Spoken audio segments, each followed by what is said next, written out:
পূর্ণাবাস ব্লগে স্বাগত। আজকে আমরা তৈরি করেছি একটা ব্রুজ খলিফা, আর সেটা আমরা ফেলবো হচ্ছে জেঙ্গা পাজেল দিয়ে। তো চলুন এটার মজা নিয়ে যাক।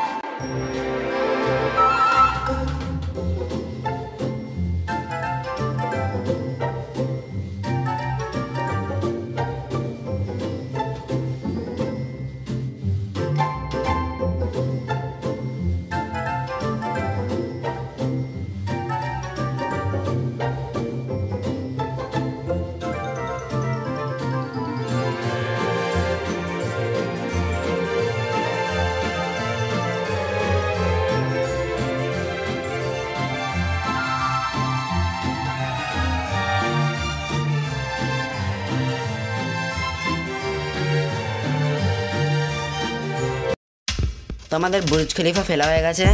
এখন আমি আমার কাজিন বোনের সাথে একটু মজা নিচ্ছি।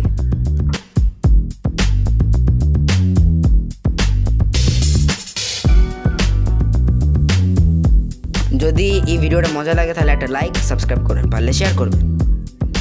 ধন্যবাদ।